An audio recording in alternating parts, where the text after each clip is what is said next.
Et bonjour à tous, bienvenue dans la review de ce chapitre 1056 qui s'ouvre sur une couverture. Donc on commence avec le Germa 66 qui fait face à Katakuri et Oven. Je me demande comment ils vont s'en sortir finalement ces quatre-là et qu'en est-il de notre ami le César Clown. Les Power Rangers sont au rendez-vous. Et oui, dans la première partie on arrive sur les fours rouges qui sont devant le corps flétri de Raizo et Shinobu.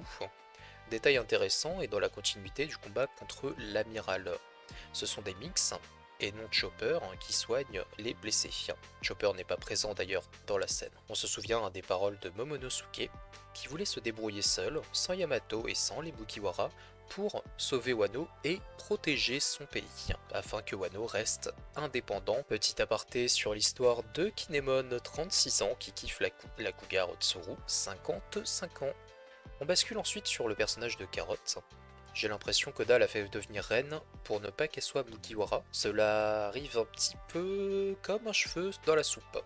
On nous sort la volonté de Pedro pour l'expliquer, donc on va dire que Oda le veut, Oda le fera, tout ce qui devait se passer. On reste dans la continuité avec le chapitre précédent, une nouvelle ère. La partie sur Sukiyaki est également dans la même veine que cette dernière. Sukiyaki laisse place à la nouvelle génération mais restera là pour épauler, à la manière des fours rouges, dans la manière de transmission du savoir et des connaissances. Mention spéciale à Kinemon pour cette partie-là qui n'est pas le plus futé. La scène rappelle celle du débarquement sur Onigashima. On passe ensuite au Mugiwara. J'aime bien ce genre de scène. On peut remarquer dans un premier temps que Usopp dort, du coup il ne sera pas au courant de la conversation pour Pluton qui est à Wano. Est-ce que ça cache quelque chose? Est-ce que le personnage gagnera un peu d'importance, contrairement à l'arc où il ne s'est pas particulièrement distingué? Aura-t-il un rôle important à jouer dans les prochains arcs? J'espère, car c'était le Mugiwara le plus en retrait comme on a pu le voir. On bascule derrière le tatami et derrière le mur sur le personnage de Caribou, le crasseux qui a tout entendu sur Pluton. D'autant qu'il a déjà parlé de Poséidon à une certaine personne, on le sait. Comme beaucoup, je pense que c'est Barbe Noire, tout simplement qui tire ses ficelles. C'est le seul Yonko actuel qui n'a pas été mentionné dans les chapitres récents et qui ne s'est pas encore démarqué, mis à part le fait de dire à ses coéquipiers on y va, on a quelque chose à faire. Pour une nouvelle ère, c'est un peu douteux.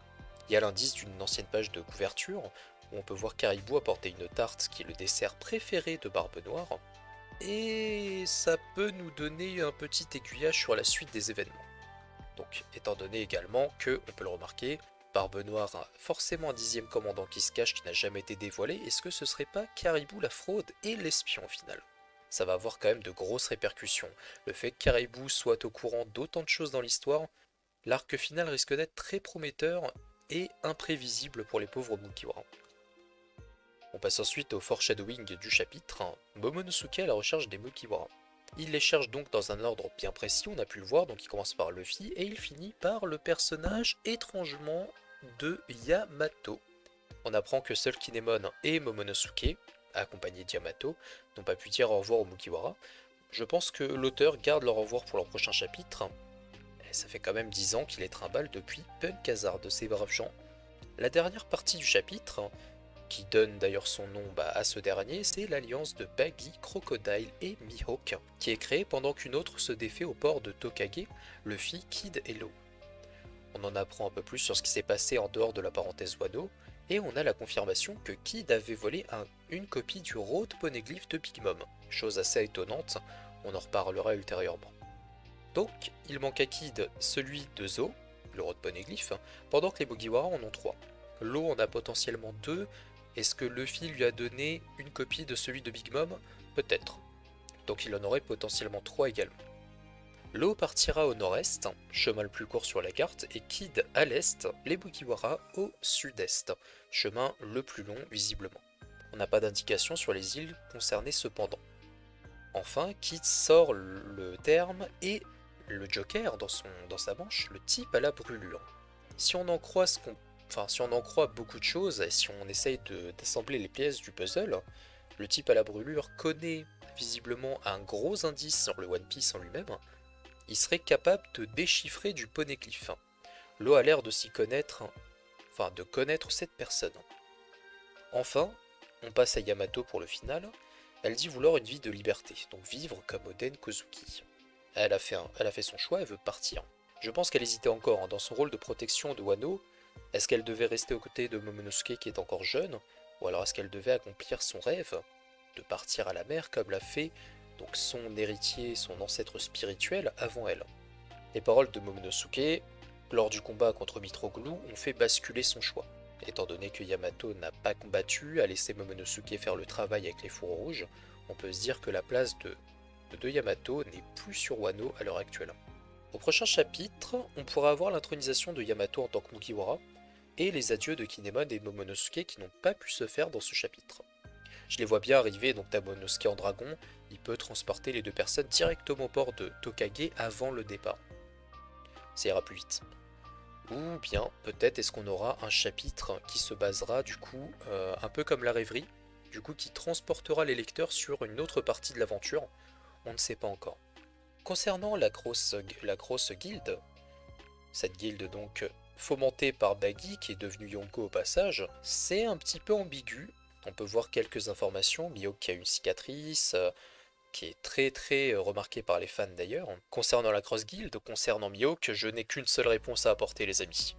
Baggy est un GOAT. Baggy a le pouvoir le plus puissant de la planète, et devant Mihawk et son sabronard, il lui a sorti quelque chose comme « J'ai le fruit qui peut te détruire. Si tu essayes de m'attaquer, tu ne me trancheras jamais. Alors allie-toi à moi si je te défonce. » Point, fin de la parenthèse. C'était du second degré.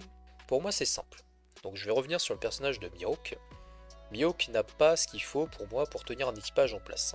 On l'a toujours vu comme un loup solitaire et pas un leader. Si on enlève Baggy de l'équation, il se retrouve seul, sans alliés et sans argent.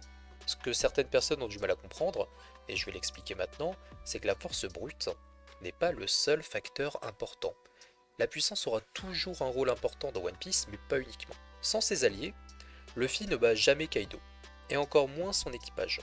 Et n'en déplaise à certains, Baggy a une aura digne d'un empereur, pour beaucoup de personnes au sein de l'univers One Piece.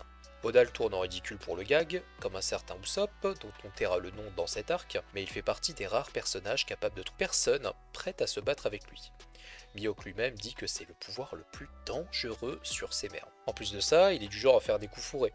Là où Mihawk est plus chevaleresque, entre guillemets, donc refus d'affronter un manchot, on parle de Shanks, attitude avec Zoro qui reste très sabreur, on le sait, et se retient de Marineford une fois que le rond arrive.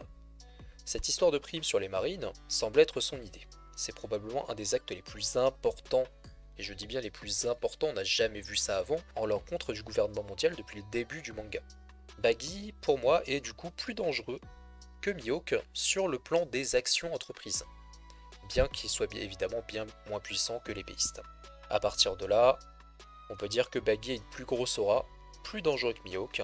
Je serais pas étonné que celui qui a l'idée, mais est-ce que ce serait Crocodile qui tire les ficelles? Dans tous les cas, on peut dire une chose.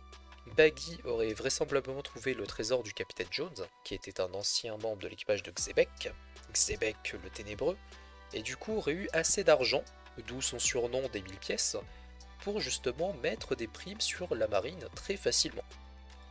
Le point le plus important, et on va partir sur une théorie complètement fallacieuse, complètement sortie des haricots, c'est très simple pour l'homme à la brûlure. Moi je vois trois solutions pour cet homme. Soit on connaît le personnage et il n'est pas lié au One Piece, donc Sabo, avec une brûlure. Soit on connaît et c'est lié au One Piece, et là je pense à Gaban. Soit on ne connaît pas et c'est lié au One Piece, et là je pense à un survivant de Ohara qui ont sur bien Buster Call. Buster Call est égal explosion est égal brûlure. CQFD, la mère de Robin, point d'interrogation, on ne sait pas. Mais de mon point de vue, j'espère que c'est Gaban, qu'on n'a pas encore vu dans l'aventure, et qui me semble assez important au vu des éléments qu'on a déjà dans l'œuvre. Est-ce que Gaban se trouve sur la dernière île? Est-ce que Gaban a gardé l'Oro Jackson de Gold Roger? Est-ce qu'il en a fait un EHPAD pour tous les survivants de l'équipage? Telle est la question. Dans tous les cas, on peut souligner 3 points.